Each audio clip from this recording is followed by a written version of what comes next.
Well, for more on the upcoming US ballot, I'm joined now on the line by the Republican chief strategist, Erol Morkoc.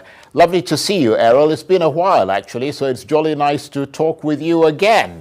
Yes, likewise. Yeah, let's obviously focusing on this very consequential election, just less than 2 weeks away. Let's start with some recent polling by the Financial Times, which suggests that Donald Trump has overtaken Kamala Harris when it comes to the economy. I imagine that's very pleasing to you. It is pleasing, and it's based in fact, right? When you had the Trump presidency, one of the core tenets of it is we had this stable, low interest rates, which allowed for growth. We had stable, low energy rates that allowed for growth, and that allowed for growth for regular people. When people talk about the economy, I think it's important for your viewers to know that in the United States of America, only 9 to 10% of Americans own a reasonably relevant amount of stocks. That means 9 in 10 people are not seeing the economic gains that you're seeing in the stock market, but rather they're looking for those local gains, whether it be at the gas pump or the grocery store, someplace where the regular men and women, and I'm talking like professional people who are 30 or 40 years old. I mean, they don't have millions of dollars of stock portfolios that they can turn to. So the economy is something, when it's referred to by our voters, they're referring to the economy for the working man, for the small business owner. And the Democrat Party is only able to point to inflated stocks that have helped the very wealthy and the top corporations. And I think that that sort of focus is the sort of memory that's going to come back to people in that box when they're sitting there hovering between the two choices. They're going to remember where their lives were better, not where some stockbroker's portfolio was the highest. And that was during Donald Trump's presidency, and that's why he's clearly leading in that metric. Well, I mean, Errol, to be entirely fair, we're talking about really tiny margins here. I mean, 44% of registered voters said they trusted Mr. Trump more on the economy, and 43% said they trusted Ms. Harris more. So a very tight margin here, which could go either way, couldn't it? I suppose a tight margin in a lot of these debates and a lot of these topics is a tight margin. However, we're looking at something that might end up being what is being described as a narrow landslide. And I mean, it could go either way, just to be fair. You might have these tight margins in 7 swing states. Perhaps the issue isn't only economy. For a lot of people, the issue is the border. For a lot of people, the issue is geopolitical wars and stuff like that. But whatever those small slivers are, that 1 or 2 points, while insignificant in a actual sample size where we're looking for trends, it is very significant in a situation where the last election was decided by roughly 30 to 50,000 votes across 3 states. And I think that even though it's minute, it is important to note that Donald Trump came in the last 4 years from a position where, 4 years ago, nobody thought he would be here. So the fact that he's come back and made those gains and now overtaken whoever the Democrat nominee was going to be, I think is a testament to the American people, again, remembering what was better for them. And it might be marginal, but I think it's going to be enough to pull us across the line this time. But I mean, what is Donald Trump actually offering in terms of his economic program? Is it all about tax cuts for the rich and heavy tariffs on foreign goods, or is there more to it? I think there's more to it. I definitely want to point out that, the quote unquote rich, let's go with the top 10 or 15% of taxpayers. They pay the majority of taxes in this country, and the bottom 50% pay almost no taxes in this country as far as income tax, sales tax, and other things withstanding. But Donald Trump's here to bring taxes down on everybody, and he's looking at a much more aggressive, progressive type of tax policy, where under his policies, 93 million Americans might not even be eligible for income tax. We're looking at no tax on tips, potentially no tax on the heroes who are out there, the firemen and the workers. And I think a big thing that people are missing is the cryptocurrency voter. There are tens of millions of cryptocurrency voters, Bitcoin voters, friends of mine, in fact, myself here in California, whose number one issue is financial autonomy. And Donald Trump is by and large the crypto president. And that new tech-based, young, innovative group is going to help deliver the White House to Donald Trump, because a lot of people have seen their wealth and their health eroded by inflation. And something like Bitcoin, which has a buzzword and people get tense about it, has tens of millions of owners in America. So things like deregulating alternative assets, things like bringing down the interest rates, things like cutting the ability for, or not cutting, but tariffs on companies that are undercutting American companies. You know, if a tariff is able to be put an American company into position to remain competitive, that's what we're doing with the auto industry. The whole auto industry in America would be bankrupt if we didn't have tariffs. They can't compete against the Chinese cars or the Japanese cars at pure cost. There has to be some sort of protection. But where is that protection for the regular guy, for the widget maker or the small factory that now can't compete in making the certain SKUs against a large Chinese manufacturer? Well, tariffs would allow that to be here. Now, nationalism does not need to be isolationism. Doesn't mean we're trying to economically isolate ourselves, but we have a responsibility, or the government has a responsibility, not we, to protect the people and the people's economic interests. And certain types of tariffs never work, but they work if you're the reserve currency of the world. If you're the reserve currency of the world and you have the world's largest military, as uncouth as that might sound, you can actually enforce tariffs, and you can do it with a steady and level hand against perhaps nefarious players, whether it be in China or some of the Europeans who took advantage of us for so many years, or even our allies in Canada, who definitely had unfavorable tariffs against our dairy farmers, for example, 245%, if I remember. So tariffs are a real thing. That's going to be part of it, but more of it is going to be deregulation, getting the American businessman back in the driver's seat. And also, I want to reiterate, the cryptocurrency voter. People are going crypto, people are going Bitcoin, whether it's in Nigeria, whether it's in America, young people especially, and those are the people who are going to show up and vote for this new economy. Well, let me just take you up on that issue of heavy tariffs on foreign goods. I mean, I don't know how much homework the Republican Party and particularly the Trump campaign have actually done, but there is the economic argument, which is being made quite vociferously by noted economists in America, that these tariffs are going to cause prices to rise and will not help keep inflation in check. I mean, are the Republicans concerned about that at all? No, because a lot of these economists, keep in mind, it's like Paul Krugman, who said the internet wasn't going to be a very effective thing, like the fax machine.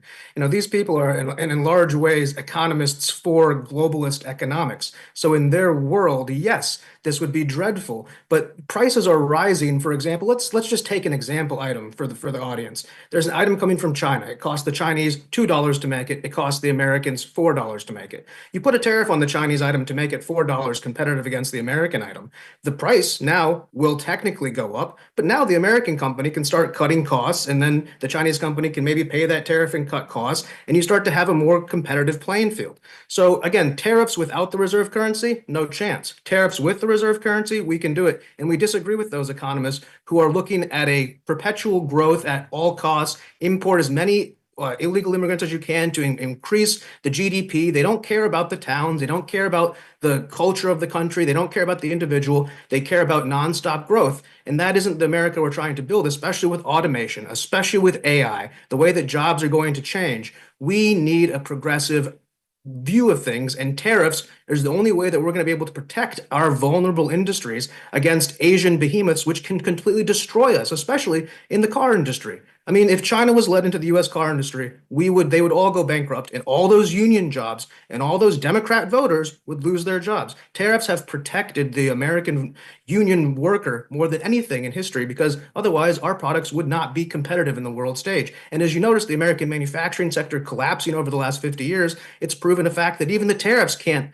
protect it. So now it's down to the very last gasp, and we're going to have to very, very tactically implant tariffs. And when we see them not being effective, we're going to have to be quick to remove them. And that's where somebody like Elon Musk with a government efficiency agency, you can try something, see it's failing, and quickly repeal it, as opposed to traditional government bureaucracy where you try something and 7 years later it's repealed. And that's where we need to be mobile, agile, versatile, and have this new modern economy that's driven by people who move fast and break things. We want to bring Silicon Valley to Washington, and I think it's going to be great. Well, I mean, beyond the specific issue of tariffs on sort of foreign goods, I mean, I guess you know that Kamala Harris and her supporters are banking on the fact that the US economy is actually doing quite well and the overall numbers are looking good. And a lot of people trust her to continue that improvement. Right. And again, it touches on the fact that the economy is good if and only if you are a stakeholder in either the financial sector or the real estate sector. So everybody's parents, for example, who already owned a home and already had their 401k savings retirement accounts, they did great. Very high earners in their 30s and 40s, they've managed to do very well. But 9% of Americans own a relevant amount of stocks. Okay, one in 10. That means 9 in 10 were left out of this economic journey. They'll turn on their TV in the morning and see the Dow Jones is up, and they'll go to their same job where their wage has gone up 5%, but inflation has gone up 25%. So yes, the economy is doing well if you're a financier, or if you're a trust fund kid, or if you're a multinational corporation, or a tech elite worker. But for the regular everyday person, real wages have collapsed against inflation. And so that real economy is why you're seeing this record turnout early voting for the Republican Party for the first time ever. People feel the pain. They don't feel the good economy that's helping the rich. If look, rich people, especially here in California, I can walk around this Democrat town all the time and point at people with Range Rovers, and they have Kamala Harris signs in their yard. Okay, so they're loving it. They're loving it. And they don't care about inflation because when inflation hits, you know who that hurts? That hurts the people on the bottom of the totem pole. The rich get their assets inflated. They get the bankers get their bonuses from their performance. And you know who gets hurt? The little guy, the guy who was putting cash in the bank. That guy gets screwed while the big guy gets another piece of the pie. And that's what the American people are sick and tired of. The economy is only working for the rich. It's not working for the upper middle class, the lower middle class, and the lower class. I have friends who tell me, Errol, during Trump, I was lower class. I made it to the middle class. And I felt now demonstrably that I've gone back down. And so that economy is what the voter is feeling, not what the financiers, not what the coastal elite are feeling. And I think that's going to demonstrate itself in the polls, especially, and in the result. Well, let's turn to the issue of illegal immigration, which has also come to dominate the campaign. The Democrats say it's a deliberate tactic by Donald Trump and the Republicans who've used slurs and sort of false stories about migrants eating pets, for example, to make it one of the main concerns for voters of all persuasions. I mean, how much has the Republican pivot in that sort of negative direction on that issue come to favor Donald Trump?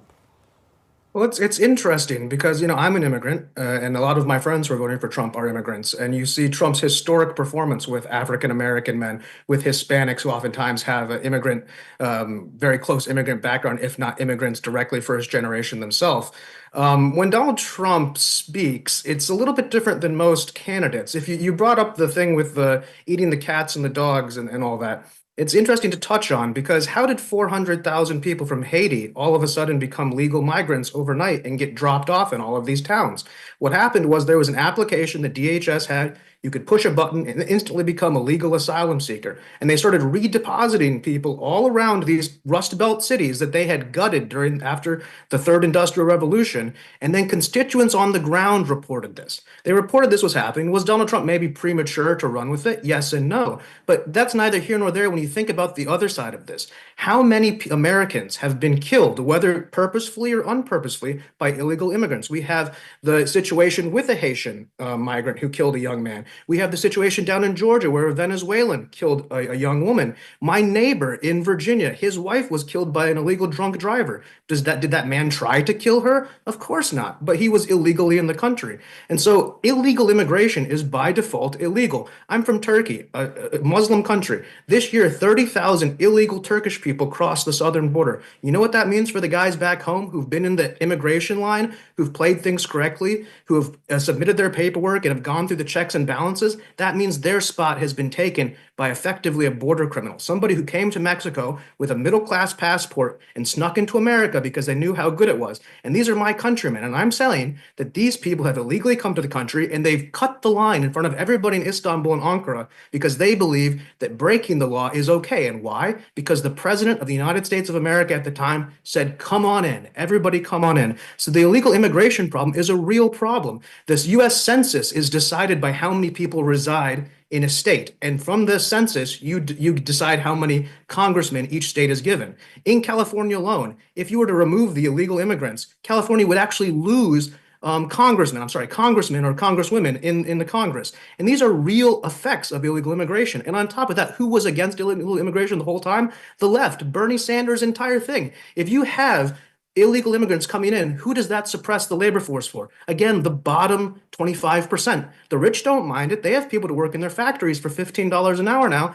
No big deal. But the people who were going to get those jobs and have a paid living American wage, they've been cut out. And that goes back to the economic situation where, yes, you've seen all this growth and all that, but the regular people, they're not feeling it. And they're also upset, especially in those lower income places when they see immigrants come in, free houses, free food, food stamps, and they're struggling. 1 million American veterans on the street, not able to get this, and you have illegal immigrants in five-star hotels in New York City. Eventually, the straw is going to break the camel's back. The American people are fed up with it. We're a nation of immigrants. Stephen Miller, his great policy actually back in the first Trump campaign was to stop illegal immigration and then double the amount of legal visas we were giving to the world. And that's something I would like to see, and that's something President Trump would like to see. We want to double the amount of immigrants coming to America, but we want to eliminate the illegal immigrants coming to America, even if they're coming from my hometown. That's not fair to my neighbor here in America who doesn't deserve that, and that's not favorable to the people back home who are doing things correctly and are being cheated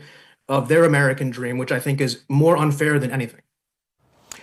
Well, I mean, again, to be entirely fair, I mean, you've put it very lucidly there, but to be entirely fair, I mean, that program you were talking about that allowed some of the Caribbean people to come in, I mean, that was an experiment. It's been scrapped, so it doesn't exist anymore. But let me move on to another topic, which appears to be a top concern for US voters, and that's the issue of abortion. I mean, we've had Donald Trump appear to flip-flop on the issue. Where exactly does he stand on the question of abortion?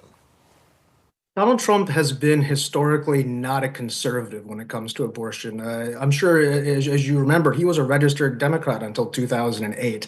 Donald Trump has been pretty pro-life his entire time, which is a big buck with the trend of the Republican Party. However, he believes in the protection of the mother in cases of rape and incest. He believes in all of those sort of liberal beliefs. I think the one place that people maybe take umbrage is that he believes that the baby's life does have value at a certain point.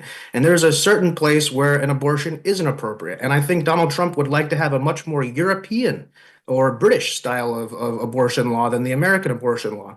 I think it's going to be detrimental to his campaign, obviously, the fact that they overturned Roe v. Wade from his first campaign or first presidency, despite that being something that even Justice Ginsburg realized needed to happen, that it was, the Supreme Court doesn't make laws, they enforce them. The states need to make the laws, or the federal government needs to make them. Trump has said he will not sign an abortion ban. I don't know very many Trump voters who want that, who are not religious voters, which is fine, and I respect that, but it's a bigger tent than just the Christian right, which maybe was the old George Bush Republican Party, but certainly isn't the Republican Party today. So Donald Trump's kind of caught between a rock and a hard place, because I think he's a secretly much more progressive person than his party has been on the issue, but it's definitely not going to do well for him as a talking point. He's got to get out there, he's got to get in front of it, and he's done well with J.D. Vance. Even J.D. Vance, being a much more Catholic and conservative person who openly is against abortion, has had to get in line with Trump, because it's not the J.D. Vance campaign, it's the Donald Trump campaign. And so hopefully it isn't too detrimental to his campaign, but we weren't exactly killing it with single women either. We are doing very well, if not leading, and you can fact check it, with married women. But with single women, it was already like 65 to 35, and it's probably 70-30 now. So I'm not quite sure he lost a ton of people who thought he was a pro-abortion president before, but just between you and I think he's a pretty progressive person, and he's not here to take abortion away from American men or women, I suppose I should say. Erol, I've got to say it's been absolutely brilliant talking with you, and you've really explained some of the points very well. Now I understand why you're the Republican chief strategist. I mean, thank you very much. You're too kind. Good to talk with you again, and do come back and talk to us in the days leading up to the election. Erol Morkoc is the Republican chief strategist, and he was talking to me on the line there from California.